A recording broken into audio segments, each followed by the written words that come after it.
Vamos a darle la cordial bienvenida al doctor Mauro Andino, pero esta vez no estará vía telemática, estará vía audio nomás, porque está en algún lugar donde no puede salir bien la imagen. Saludamos con el doctor Mauro Andino. Bienvenido, doctor. Gracias por acompañarnos aquí en Los Especialistas de Ecuador en Directo. Muy buenos días, estimado Jaime. Un saludo cordial para toda la audiencia y pedirle mil disculpas que no pueda salir el día de hoy a través de la imagen, pero hacemos todo lo posible para no fallarle a su programa y, por supuesto, a su directa audiencia. Las órdenes. Gracias, doctor. Bueno, doctor, entremos al tema. El gran padrino y posibles escenarios constitucionales después de las denuncias que se han presentado por parte de la Posta, y no es denuncia solo de la Posta, porque son informes de Fiscalía, pero que lamentablemente no se han hecho públicos. La Posta tuvo la oportunidad de tener esa información y ayer pues la hizo pública. ¿Cuál sería el escenario o los escenarios que se podrían presentar para una salida constitucional de este gobierno que la verdad cada día siguen apareciendo situaciones de corrupción y ahora todavía hay un posible caso de que esté vinculado con la mafia albanesa? Primero, Jaime, contextualizar los hechos. La denuncia que ha formulado la Posta a través del periodista Anderson Boscan es gravísima, tiene repercusiones en todo el sistema institucional y democrático de nuestro país.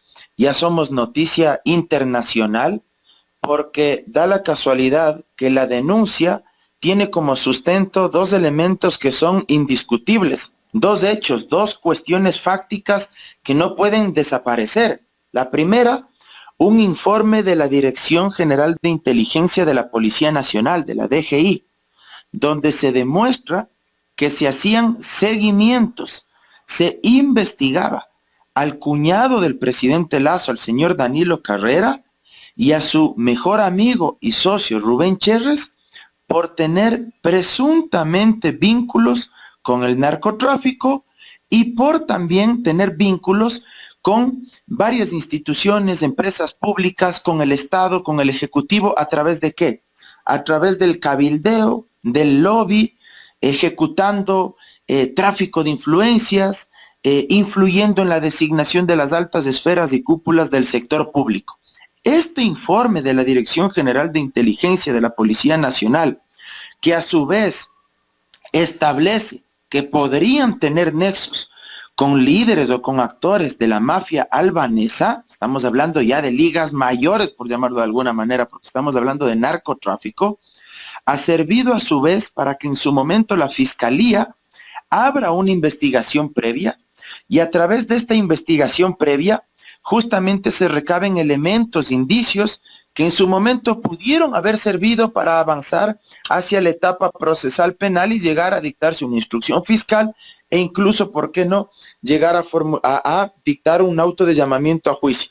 Sin embargo, ayer también nos enteramos que esa investigación previa había sido archivada por alguna razón que aún se desconoce, e inmediatamente después de esto la fiscal general sacó un comunicado indicando que ella no tuvo conocimiento de este caso porque esto más bien estaba a cargo de un fiscal en la ciudad de Manta, sin perjuicio de que el Código Orgánico Integral Penal le puede permitir a Fiscalía a causa si es que encuentran elementos o indicios que probablemente hagan colegir primero la existencia de las infracciones penales y luego a los responsables. Dicho esto, a nivel constitucional, ¿qué salidas existen? Porque la situación es, yo diría, casi que insostenible para el presidente Guillermo Lasso.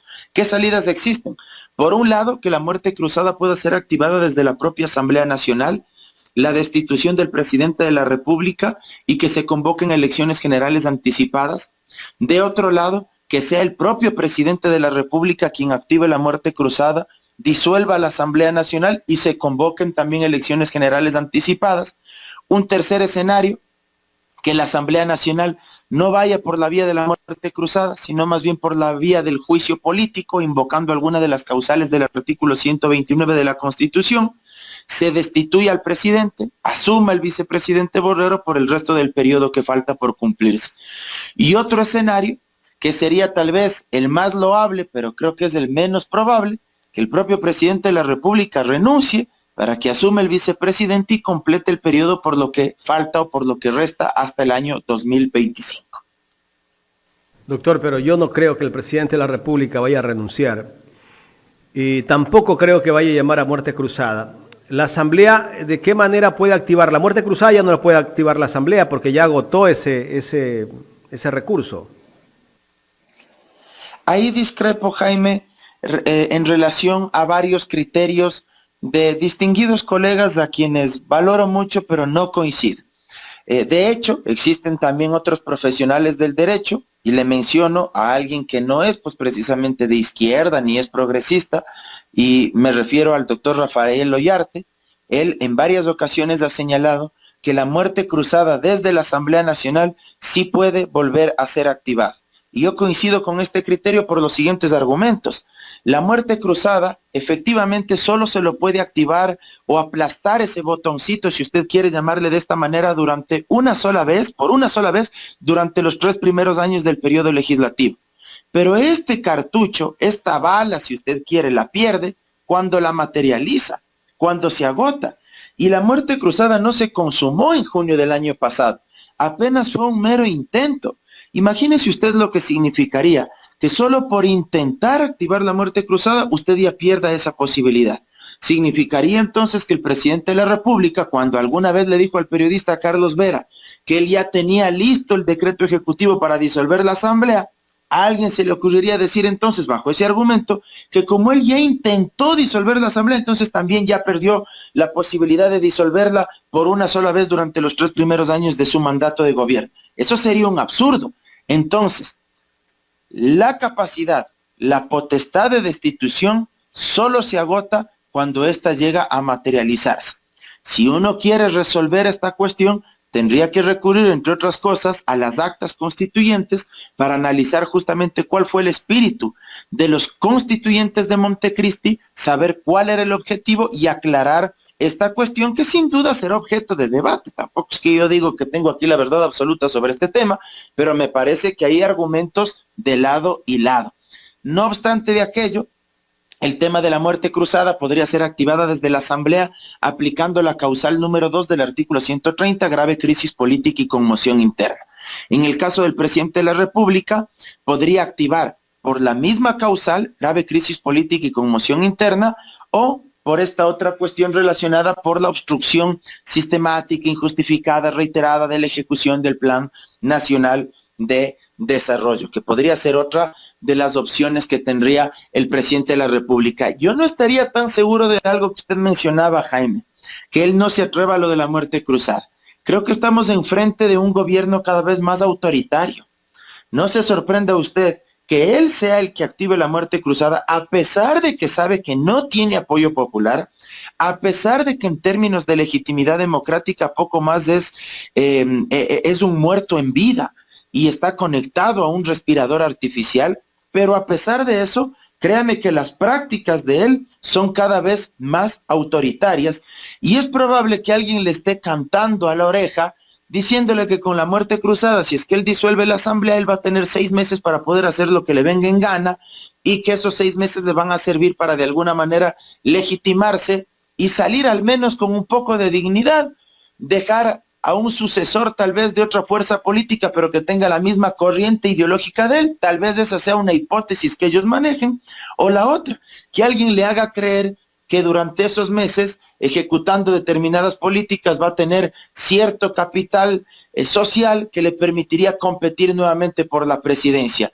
Pero lo más grave, si es que cada vez se vuelve más autoritario, gobernando sin asamblea, también alguien le puede estar diciendo al oído que eso le permitirá tener el control absoluto sobre el Estado, sobre las Fuerzas Armadas, sobre la Policía Nacional, y que ante el más mínimo atisbo de movilización o de protesta, pues utilizará toda la fuerza de los aparatos represivos del Estado. Entonces, yo no estaría tan seguro, Jaime, de que no le estén diciendo que él no active la muerte cruzada por estas consideraciones que le expongo.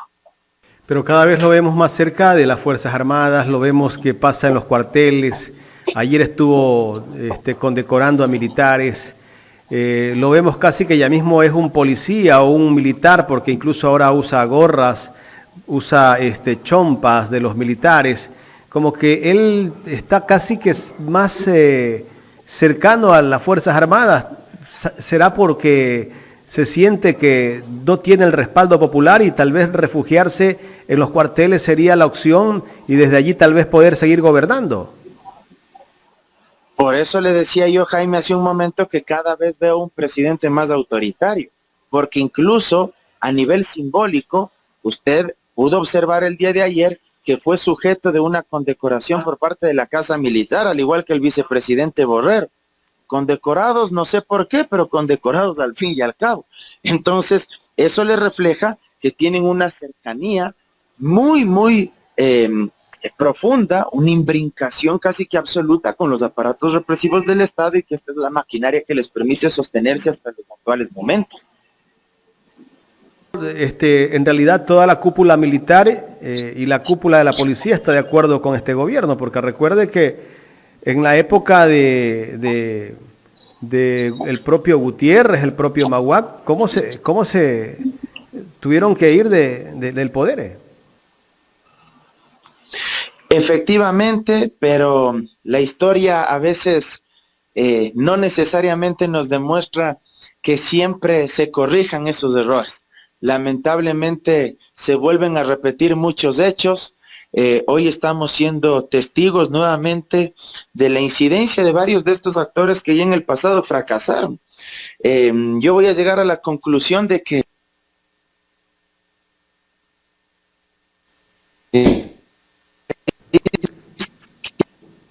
algo pasa con la señal. Intentaremos nuevamente estabilizar la señal de audio con el doctor Mauro Andino. Me confirma Jorge para continuar. Es importante conversar con alguien que ha hecho un análisis justamente ayer en el Twitter. Él hizo varios hilos y ahí planteó varias salidas constitucionales que podrían darse con casi ya mismo esta crisis que está viviendo el país, con tantas denuncias que tiene este gobierno. Doctor, ¿estamos nuevamente? Muchas gracias, Jaime, mil disculpas. Le decía que la democracia popular debe ser el único partido político en este país que ha fracasado 3 veces como gobierno y que ha destruido 3 veces al país. En la década de los 80 con el doctor Hurtado, finales de los 90, inicios del nuevo siglo con Yamil Maguad y ahora pues con el presidente Guillermo Lasso. Son los mismos actores y si usted quiere, algunos de ellos también estuvieron en el gobierno de Durán Ballén y de Alberto Dagil, varios de ellos. Entonces, esto ya no es casualidad, tienen dinámicas, prácticas políticas, modelos económicos que siempre han querido implementar, pero que jamás les han dado resultado y que lo único que han hecho es precarizar, empobrecer la vida de los ecuatorianos, agitar el conflicto político, polarizar a la sociedad en términos de aquellos que nada tienen y en cambio grupos minúsculos, pequeños, que acumulan mucho, que acumulan demasiado. Estas lógicas del Estado mínimo, de la mano invisible del mercado, en fin, creo que están demostradas una vez más que no le han garantizado, no le han dado bienestar, ni le han mejorado las condiciones materiales de vida a los ecuatorianos. Y ahora, con este gobierno, peor todavía, con las denuncias que se han hecho públicas relacionadas con este informe de la Dirección General de Inteligencia que pone en entredicho la credibilidad del presidente de la República y con una investigación previa en Fiscalía que existió, que está ahí. No estamos hablando de especulaciones, nos estamos refiriendo a documentos que efectivamente son ya este instante públicos y que reflejan también otra cuestión que tiene que investigarse. ¿Quién dispuso? ¿Bajo qué parámetros? ¿Quién influyó para que esto se archive? Si es que esta era una investigación del más alto nivel realizada justamente por la policía y por los equipos antinarcóticos de nuestro país. Doctor, y lo que llama la atención es que justamente se hizo público ayer un documento donde la fiscal general del Estado le informa al presidente de la Comisión de Fiscalización, Fernando Villavicencio, y sabemos que Fernando Villavicencio siempre pasa denunciando a todos los narcopolíticos, pero al parecer se ha callado. Bueno, sobre este tema ya está investigando la comisión ocasional que fue conformada justamente por la Asamblea Nacional para investigar sobre este tema. hay una resolución del Pleno de la Legislatura que señala que ninguna otra comisión puede abocar conocimiento o puede realizar investigaciones al respecto. Esto digamos en lo formal. Ahora en lo político a uno sí le llama mucho la atención que si se tratara de otros temas o de otros actores, créame que ninguna comisión, principalmente fiscalización, habría respetado esta resolución. Sin embargo, en este sentido no se lo hace, se guarda un silencio casi que yo diría sospechoso, cómplice o tal vez de una especie de alianza política ahí para tratar de no amplificar o de no hacer mucho más ruido respecto de lo que ya todo el país conoce. Más allá de esto, creo que la Asamblea debe actuar. Hay mecanismos, hay salidas constitucionales. A mí lo que me preocupa en lo personal hondamente es que esto pueda trasladarse a las calles.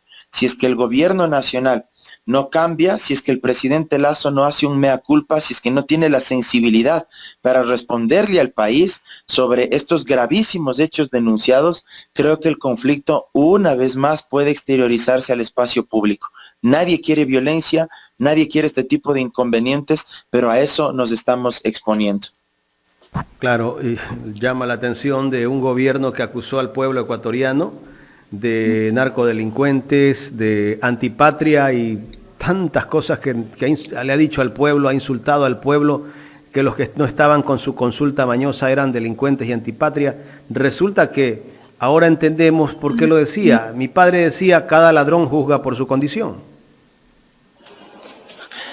Creo que al final del día, si algo se erosiona en el capital político del presidente Lasso, es este discurso y esta retórica de la corrupción, esta retórica de luchar contra el narcotráfico, contra el crimen organizado. Hoy se dan con la piedra en la boca, pero aquí también un llamado a la reflexión.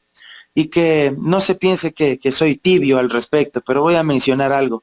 Aquellas personas que de una o de otra manera han tildado a sus adversarios de narcotraficantes, de narcopolíticos, de corruptos, sin tener ninguna prueba, no merecen la pena ni sería justo que uno les devuelva con la misma moneda. ¿Sabe por qué, Jaime? Porque yo creo que tenemos que ser mucho mejores que ellos. Si de algo está cansada la gente, justamente es de ese tipo de adjetivos y de calificaciones. Creo que no todos los que votaron por Lasso pueden ser catalogados como narcotraficantes o como corruptos, tal como lamentablemente sí han hecho muchos de los seguidores del presidente Lasso a aquellos que no votaron por él o a aquellos que hemos sido críticos con su gobierno. No hay que caer en esas mismas prácticas, no hay que caer en las estigmatizaciones. Creo que hay que demostrar que se puede ser mucho mejor que lo que ha sido el gobierno, tanto en sus prácticas institucionales como en sus prácticas políticas y discursivas. Pero sin duda hay que exigir también con mucha vehemencia, con la firmeza necesaria, que la Fiscalía actúe, que ojalá reabra esta investigación por el bien del país, para que se sepa toda la verdad, que se indique cuáles fueron los argumentos para haber archivado esta investigación allá en la ciudad de Manta, porque ahí es donde se estaban realizando las investigaciones, y que también Fiscalía prosiga, vaya hasta el fondo respecto de la corrupción que se ha descubierto en las empresas públicas del sector petrolero y del sector eléctrico, sin perjuicio de las responsabilidades políticas que también existen y a las cuales puede llegar la Asamblea Nacional vía juicio político, vía destitución a través de la muerte cruzada. Pero un tercer elemento, creo que también se debería presentar una denuncia en el Tribunal Contencioso Electoral por financiamiento irregular de campaña, porque el día de ayer La Posta y el periodista Anderson Boscan también le contaron al país que se habría entregado $1,5 millones como resultado de un aporte ilícito con dineros del narcotráfico.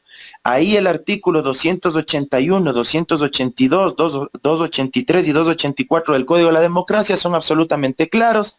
Señalan que esto es una infracción electoral muy grave, implica la pérdida del cargo público de elección popular, implica la suspensión de los derechos políticos, una multa económica bastante severa, la extinción, la cancelación de la organización política, sin perjuicio, reitero, de la investigación en la vía penal que va por cuerda separada. Doctor, quiero agradecerle por haber aceptado conversar con nosotros a través de Ecuador en Directo. Le agradezco a usted, Jaime, y siempre las órdenes. La próxima, conectado desde mi computadora, como siempre. Un abrazo, estimado Jaime. El doctor Mauro Andino, docente universitario, conversando con nosotros sobre la situación que vive el país y las salidas constitucionales que se podrían dar. Allí está, la muerte cruzada desde la Asamblea también es otra herramienta que está, que se la podría aplicar, dice el doctor Mauro Andino.